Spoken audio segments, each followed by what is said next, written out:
All right, so I just want to say thank you guys for coming out tonight.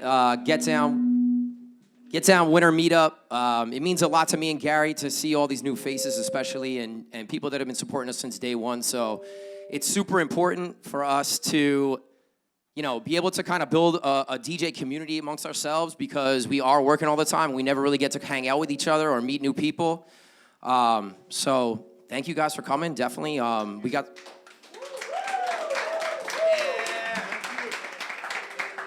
For those that don't know me, my name is Cream. Gary W. So we started Get Down like 2 years ago, kind of just as a way to help each other fill our schedules, where we realized that helping each other out was the best way to really fill our bookings. And, we met Dramos, and kind of the three of us started, and it's just kind of grown from there. So we really feel that like helping each other out is the best way to help each other grow. So it's been the mantra of Get Down, and it's going to continue to be, so... So just a little backstory on our meetups, since y'all are at one. The first one we did was literally to meet some of the guys that we were booking out because we were working Thursday, Friday, Saturday, Sunday. We never got to go see and really face-to-face meet some of the guys that we were booking initially. So we started this small gathering that in the second and third meetup wound up blowing up into a 125 person event. And then ever since that one, we've really tried to build it a little bigger, a little better, and to throw different spins on each meetup so it doesn't get stale, it doesn't get boring. And we get to offer you guys a little education, a little backstory into what we do, and then give you guys a chance to meet different people in the industry. Just really promote positivity in what we felt like a couple of years back wasn't as positive. There wasn't enough people supporting each other. So that's why we're here today. So thank y'all for coming out. Yeah, so for this particular meetup, something new that we wanted to do was have a panel and kind of create a little back and forth, ask a couple questions, allow you guys to ask a couple questions. So we got four pretty dope people here. I'm gonna start with my man Ammo. So Ammo's been a mentor to me for a long time. We talk a lot about, stuff that comes up in my DJ life, and he's kind of helped me along the way. So I definitely wanted to make sure that he was a part of this. If you're from New York, you know who DJ Ammo is. I mean, he's playing a lot of spots. He's booking a lot of DJs, and I'm happy to call you my friend. So thank you for being here. The first question that we want to ask is just, you started in Jersey and you built your name in Jersey a little bit and you made the transition to New York. So New York City, we all know, is a really tough market. So how did you make that transition, and how would you, what advice would you give people that are trying to make that jump, or any smaller market to a larger market? What's up, guys? Basically, the one word I could think of is sacrifice. The city sucks. I'm trying to get on. Just being honest with you. Just about who wants it more, man. I was out even before I was playing in the city, when I was just watching DJs, I was out every night, and I had 2 jobs. So when I talk to young DJs like, oh, I can't come, or like I have to be up early, that shit don't fly with me, because I wouldn't sleep. I'm just being honest. So there's a lot of lows versus the highs in this business. It's just how you manage them and not let things take a toll on your mind and just keep trucking. So my first advice is, if you really want this shit, you gotta be ready to just like eat shit pretty much. Like, you gotta just get in the field, meet people. You're gonna meet assholes, and then you weed out some good people. That's how I met Ron, was just going out and just, bobbing and weaving through the spots, and he was a GM somewhere in Hoboken, and then boom, the rest was history. He gave me a lot of work over the years. So it's just going out and just not being overly aggressive, but just showing people that you are hungry. That's one of the most important things, at least to me. That's what I look in the younger guys now, is how bad they want it. I got DJs that hit me up all the time, like, yo, let me come close for you. I'm like, all right, let me look into it. And then they're like, yo, but what are you paying me? I'm like, what do you mean? You asked me to DJ my slot in a premier venue. You haven't got out of your bedroom yet.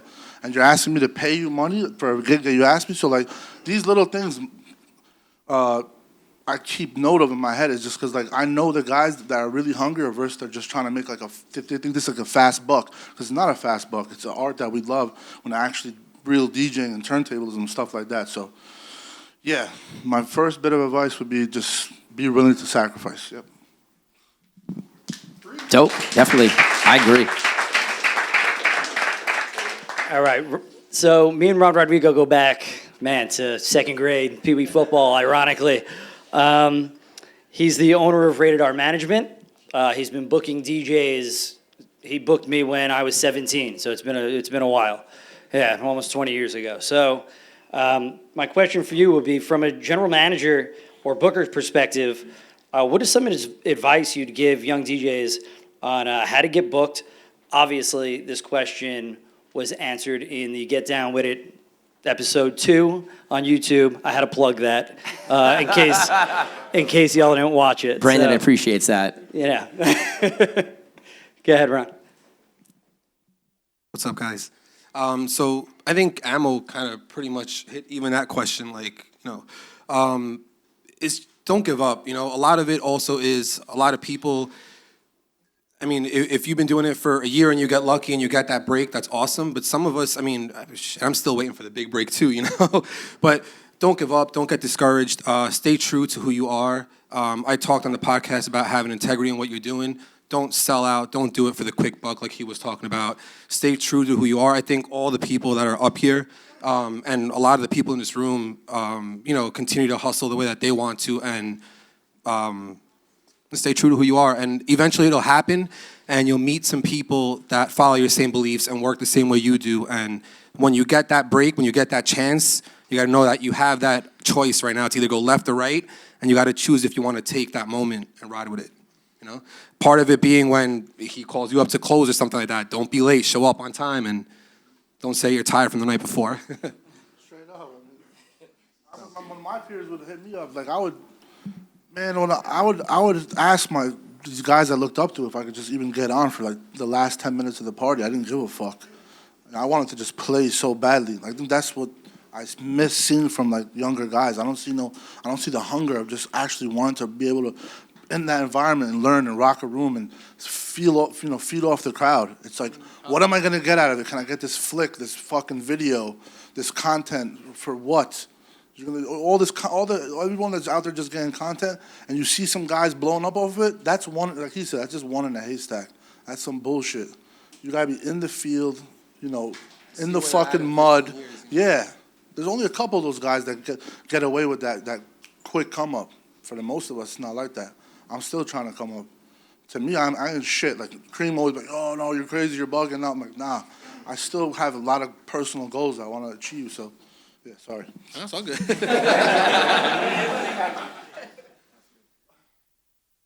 That's it for me.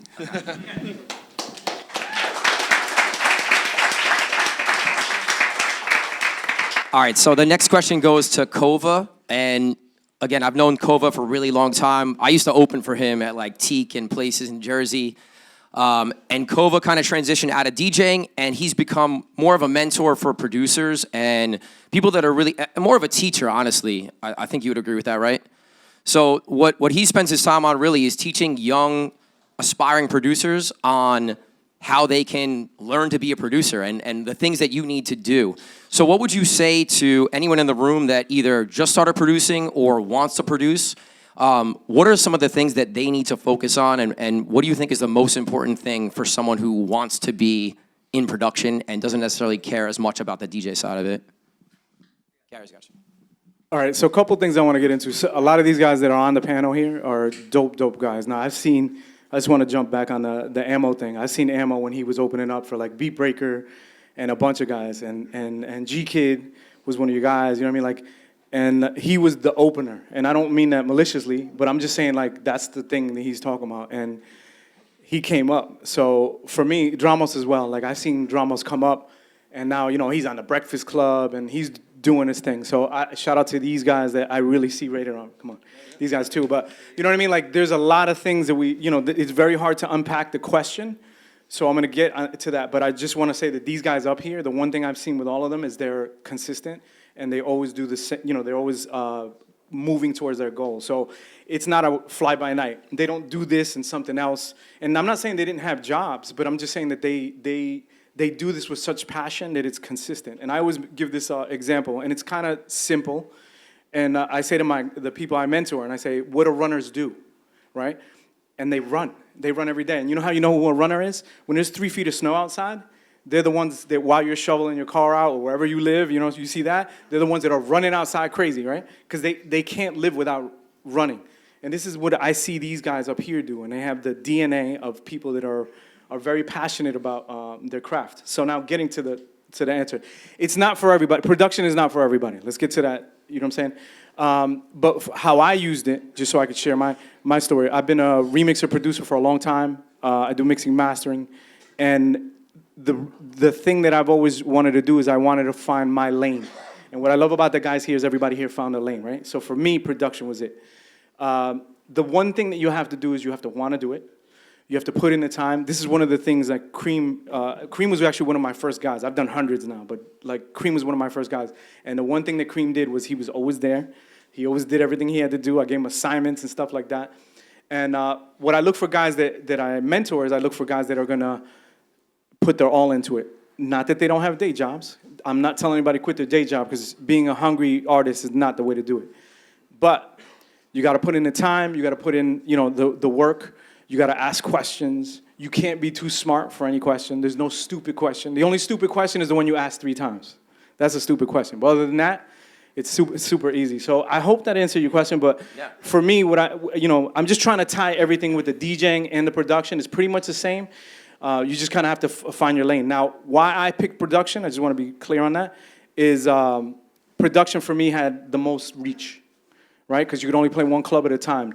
No disrespect to anybody over here, because these guys really work hard. But for me, I wanted to carve my own lane. So for me, the reach, when we had records in England or, across the country or whatever, that for me was like the high, So that's how I carved my lane.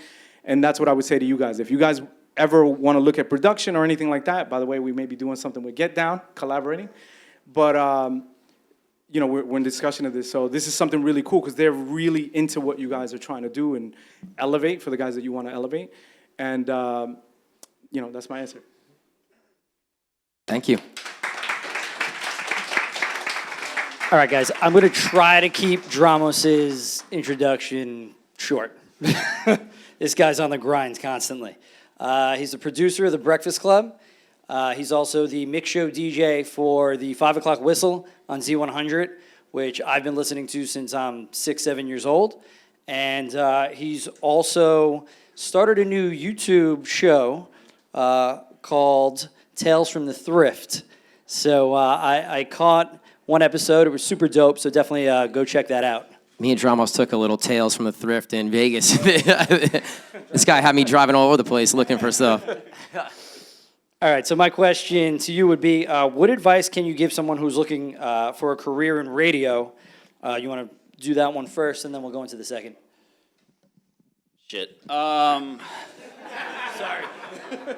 I struggle with this one because I don't want to kill anybody's dream, but radio is fucking tough, man. It's not what it was, and if you're not somebody who is in college at that level to get an internship, I don't have a really clear path for you to get there. For me, I got really lucky in the sense that I met the right people at the right time. Now, my work ethic is what carried me there, but I was just DJing, and I met people that happened to work there, and through them, you're talking about fucking 2.5 years of just meeting random people, getting invited out, going out, hanging out, and it all led to getting in, but it's such a difficult thing. I mean, I don't have a clear answer, man. I think it's just like anything else. It's networking, meeting people, and hope for the best. I mean, if it's something you're truly passionate about, the industry itself is changing so much that, start a podcast, you know what I mean? And figure out a way to market the shit out of that, because the real reality of it is that the traditional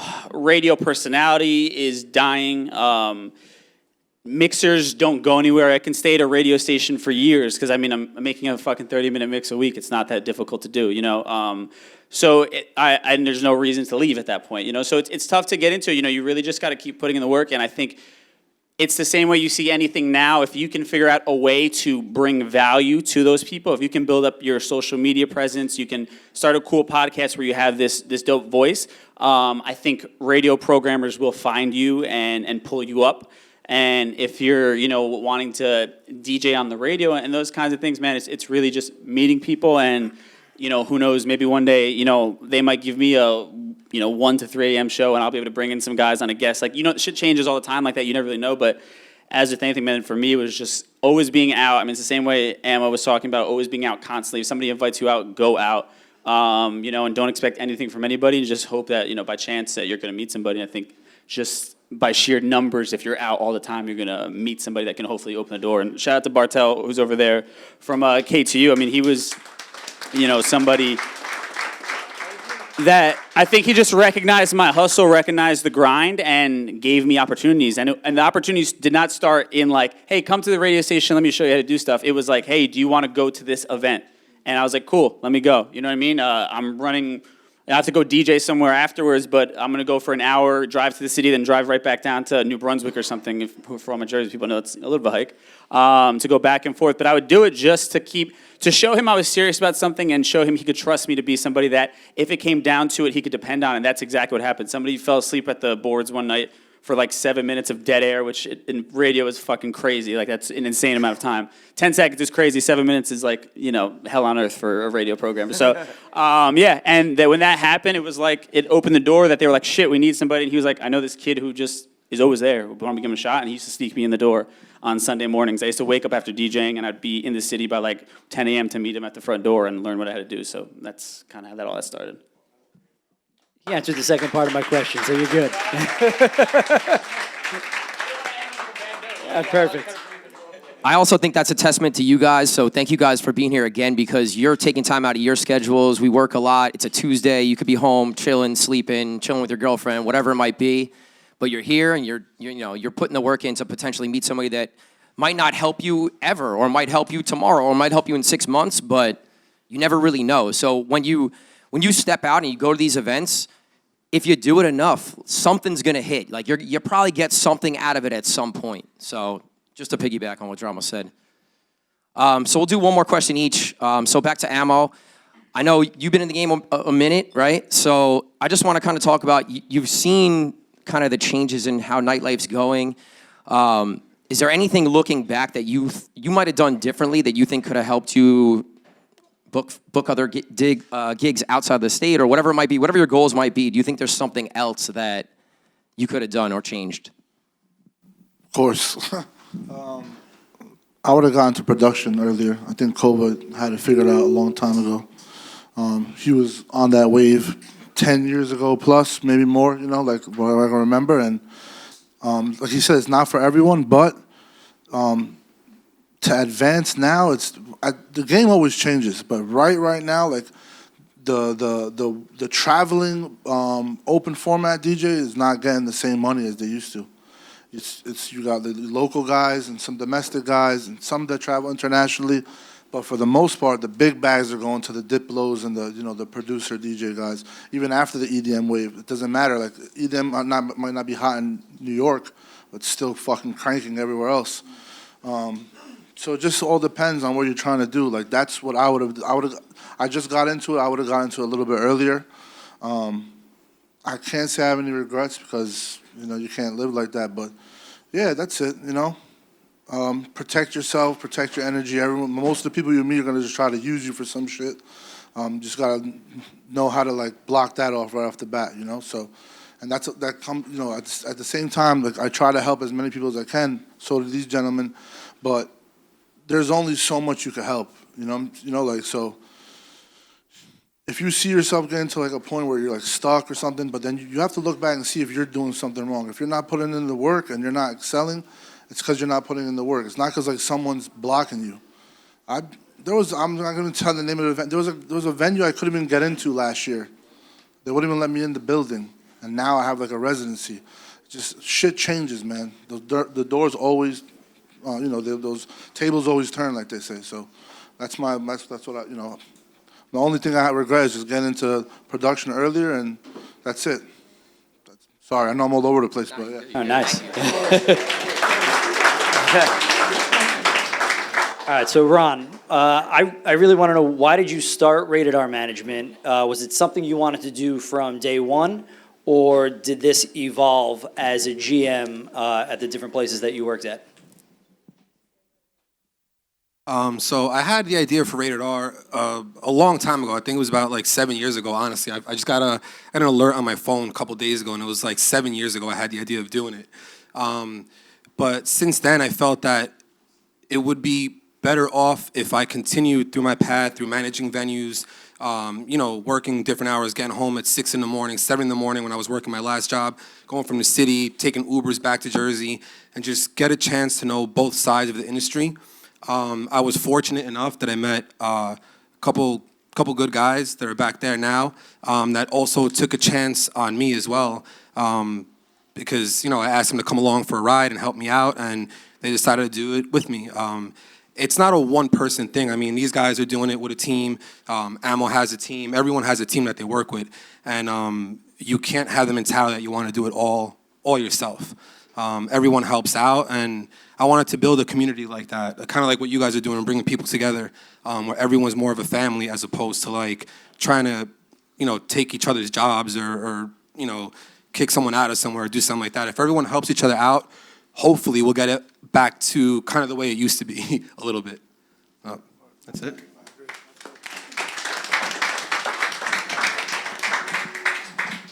All right, so we're back to Cova. The next question would just be, when you listen to someone, the first time you listen to a track, what are some of the things you're listening for when you're, gonna give criticism or give positive reinforcement? Usually, I try to find them where they are. So what I mean by that is I try to see where they are technically. So everyone has a different strength, right? So I try to see where they are. So some people have arrangement issues. Some people have sound design issues where certain things don't work.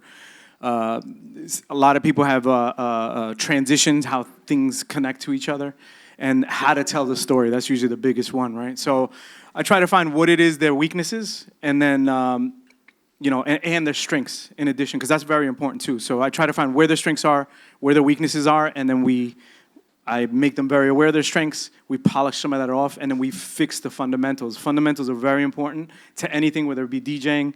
The Dramos does a lot on the board, right? So all the fundamental stuff that you have to do just so there's no issues and things like that. So once we get to the fundamentals, we work with the weaknesses and we fix them from there.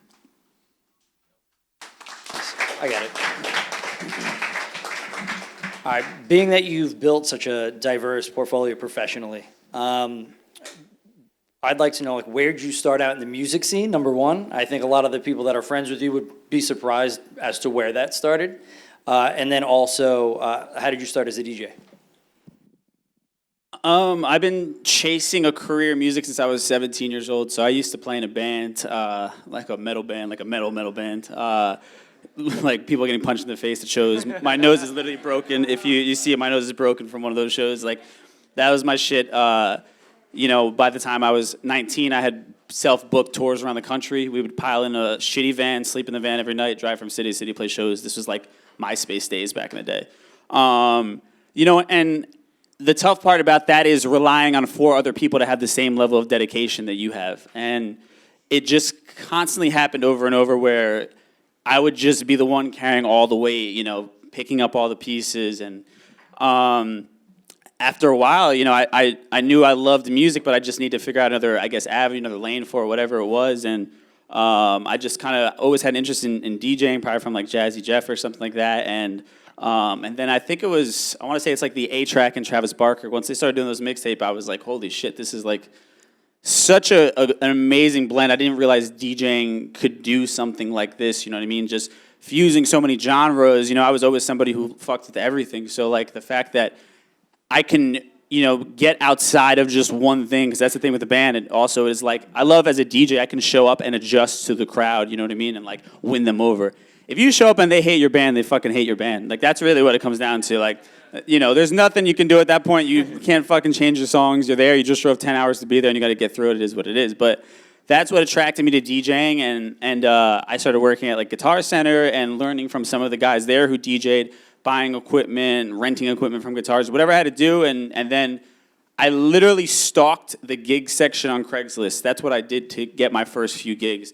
So private parties, everything. I was in Long Island every fucking weekend, like at one point, making $150. So you're talking about Long Island. If you guys have ever driven to Long Island, the traffic there, it doesn't matter what time of day you leave, what day of the week it is, it's double the time it should take you. So you're talking 3 hours each way it would take me to commute to go play a fucking like block party for some preteens or some shit.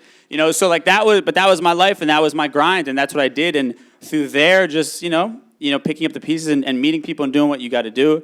And that's kind of that's how it all really started up for me. But Ammo and Ron and Cova have said, it's a long road, man. Like I wish I had one of those overnight stories. I'm sure for people in the DJ community around New York and New Jersey probably thought maybe a lot of it was that for me, you know what I mean? Because while these guys were like at those, parties at like Abyss and things like that down the shore, and I was on tour around the country, putting in work in a different way, you know what I mean? But I was able to bring those elements that I learned from being in a band and learning about branding and, because in a band, you like promo pictures and a look and aesthetic, all that shit is like crucial. It's not like, how in the DJ world was at that time where, people didn't really give a fuck about what you looked like. You were a guy in the back room. In a band, you were always front and center because you had to worry about that. So I brought that to the DJ world, and that's kind of what I think helped me sort of, I don't even, pick up, what I lacked as far as the experience of the culture itself. And, honestly, big shout out. I don't even know if Ammo remembers this. Ammo booked me for my first, big gig in New York City at Monarch. You remember that? Yeah. That was, a big deal for me. And, let's be real, Monarch is, on the side of the bar, they set up, a keyboard stand with the fucking CDJs on top. You know what I mean? It's not but that was, but it's a fucking long road, man. And I think at the end of the day, everybody is sitting up here, and Gary and Cream are a testament to this. It's because they passed it back down. You know what I mean? That's all I could really say. Throughout this entire thing, there has been somebody there to pass it back down. Whether it was a gig from Ammo or Cova let me open for him at Teak, I remember one night. And these guys, when Get Down started, it was just them. You know what I mean? And I just happened to be their friend that they would throw me the gigs they couldn't do. You know what I mean? But I always appreciated it, and they never took money from me at the time or anything like that. It was just hey, we want to help you out, and they could have done that to gotten somebody else who they could have taken a cut from. Honestly, you could have taken a cut if you wanted, but real talk, it's just all helping each other out, man. And there's a whole plethora of things to all our stories, but it really is just a long line of somebody being a good person and just giving you that little thing, and then you just fucking taking it and running with it, I think. Preach, Dramos, preach. We're going to open up for a couple questions from the audience. If anybody has a question, if you want to raise a hand, I'll walk over with a mic. If not, all right, I got you. I have a question. All of you gentlemen have been in the game and DJing for a minute, and you brought up a point saying that you find the newer DJs don't have the same hunger for it. It was different when you guys started. Do you feel that their hunger, or rather their lack of hunger, comes from the fact that the technology has now made it so that the DJing is almost something anybody can just buy Serato and learn to do, versus when you guys came up and had to learn on turntables with vinyl or however you guys learned it? Do you think it's the technology that has made the DJs more lazy, or do you just think it's the overall lack of hunger or entitlement to be able to do it without putting in the work? Technology, yeah, definitely fucked a lot of shit up, but it also made it, when I was coming up, it was impossible for me to catch up and buy all the music I needed. I was spending wild bread. I was going to Fat Beats. DJ June would be there selling me, records and shit. And I was like, yo, man, it was expensive buying doubles. I'm like, so it was kind of a relief, because if you started late 90s, early 2000s like I did, and then I grew up piss poor, so I had to figure it out, get my gear on my own and all that shit. So I didn't even I'm not the one my parents, my mom couldn't afford nothing. So when I was able to finally get my first piece of equipment was a Gemini turntable, a Newmark mixer, and a Newmark CDX, which was a 12-inch platter, but it was a CD. So I was literally practicing on one side with a CD, it was a 12-inch platter, and the other side vinyl. Then I finally like 6 months down, I got a pair of 1200s brand new because I just had gotten decent credit. You know, when you turn like, you know, early 20s, back then they were just handing out credit cards. So first credit card I got was Sam Ash or Sam Ash, and I ran it up like 6 G's. And I never paid it back. Yeah, so that's how I got my shit. But yeah, like, yeah, it's a combination of that and a combination of just like, you know, the new word for the young millennials is clout. You know, there's a lot of these guys, like, I'm not gonna get into it, and I'm not, but like, it is what it is. But that's just not your lane. You know, you could dwell on it all you want, and you could ask God why and shit like that. But it's just, you gotta just keep fucking moving, or if you're like me and this is all you do, if you don't just keep trucking and pushing, you're just gonna starve. You gotta keep a positive mindset. You know, it's hard. I know it's hard. Like I be having some tough times and stuff like that. You know, just having to deal with the people I have to deal with in this business is a job in itself. But, you know, when you love something, man, you're just blinded, you know what I mean? So, yeah, but going back to those guys, like, yeah, it's like some people are just trying to get ahead to make a quick buck and look cool. And then there's a lot younger guys that are really about the craft. I mean, like, where's Greg Grooves at? He's pretty young, and he's, like, been doing it for a while, you know? I thought you're like, honestly, I thought you're like 24. I swear to God. Whatever the case may be, is like, there's like other guys, you know what I'm saying? Like, I still got you by some years, so it don't matter. But yeah, like it's just like there's some younger guys that are like that, but there's some young guys that are really hungry, and I see them. You know, like shot the So Wavy right there. He's one of them. He's humble. He's young. He's always trying to be out and shit. So it doesn't matter how old you are. If you're trying to do it, like I used to worry about the age thing too. That shit don't bother me. My peers are like damn near 50 and fucking rocking out here, so it don't even matter, you know? Sorry, I'm just gonna keep rambling. I think a lot of it is, he brought up technology too. A lot of it is Instagram, YouTube, all that, which is great. You can use it as a tool, but a lot of people forget that if Ammo or any of these guys are posting a picture in a crowded club, that picture took 20 years to take. It wasn't like an instant success. It's something that takes a long time. You got to look way past the instant gratification, because those other people that are thinking of it like that won't be here in 15 years, you know? Yeah. All right. Do you have any more questions? Hi, I'm DJ Avera. I'm a mobile DJ, and I have a question about how the future of DJ equipment is going. So I've been looking to upgrade my system, and I've been pretty set on the Pioneer 1000 SRT. But then now with standalone systems coming out, Pioneer just came out with their first system, and Denim has the Prime 4. I'm wondering, has anyone tested them out? Is this what's going to be big in the future, and is it worth investing in those systems now, or worth waiting a few years when the technology is a little more advanced?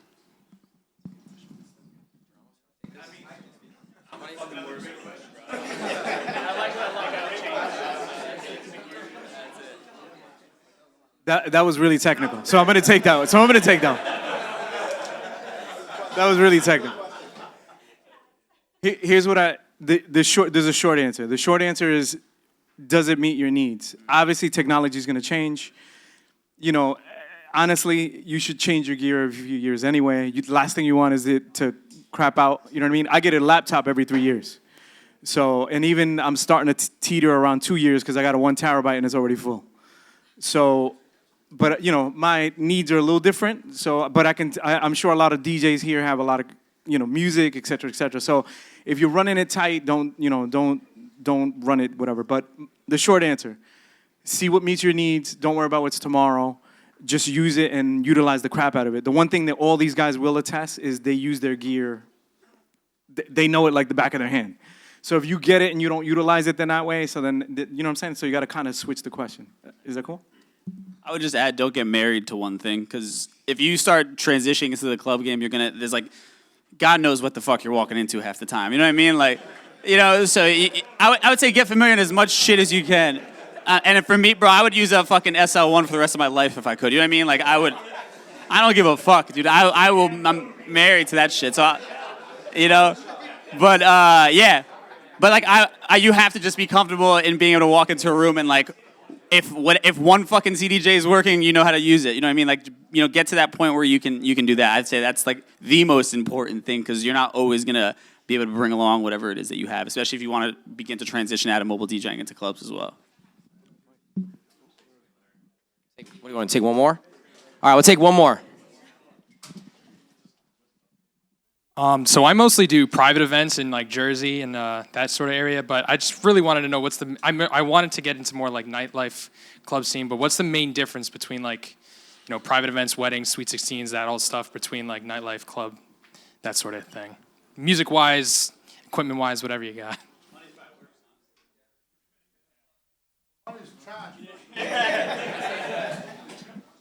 I mean, for me, coming from the management, point of view, a couple of my guys started as mobile DJs as well.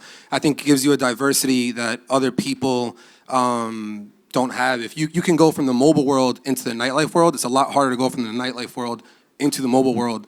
There's a level of professionalism you have to have as well when you're talking to people. And if you can do that for somebody's wedding, where you're getting paid hopefully like 3 to 5K, you can go into a nightclub and talk to a manager, and he'll like you a lot more for having that professionalism. So music-wise too, musically you're dealing with a bunch of different people. I like booking mobile DJs at hotel gigs as well, because there's people from all around the world staying there. So having that diversity definitely helps. So if you're trying to get into a nightclub and they don't like maybe that you're a mobile DJ, so keep trying, you'll find someone that likes it,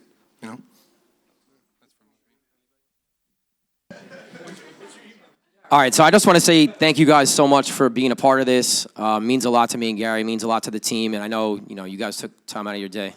Yeah, go ahead. I want to just thank everyone that, I'm not better than anybody. I don't even know why Cream asked me to do this, but I really think it's dope that these guys put this together and everyone came out. So shout out to all you guys that pulled up. I don't normally go to these kind of things, but I'll definitely be at the next one, whatever the theme is. I'll be there to support, because we need more of this kind of stuff. Honestly, it's better for the culture and the game in itself. So shout out to you guys. Thank you. I just want to shout out the Get Down crew, Gary, Cream, and the team, because this was a lot of work. So shout out to Carlo, everybody at Splice. Let's give him a hand, because this was a lot of work. So thank you guys. And one last thing, these guys they don't have an ask, so this is one of the few things where they come and they really want to get you guys united with people. So, thank you for that. Thank you guys. All right, make some noise from the panelists one more time, please. We got a couple announcements. First and foremost, thank you to everybody that helped us out tonight. So huge shout to Heck, making drinks for everybody. Shout to Carlo and Melissa from Splice, who allowed us to throw this party here, because this place is dope. Huge shout to DMP, Digital Music Pool. They are always supporting us for all of our events. And as you guys are going out, we have a little gift back there, so grab something on the way out. Shout to Red Bull, too. They came through and blessed us with a bunch of Red Bulls. So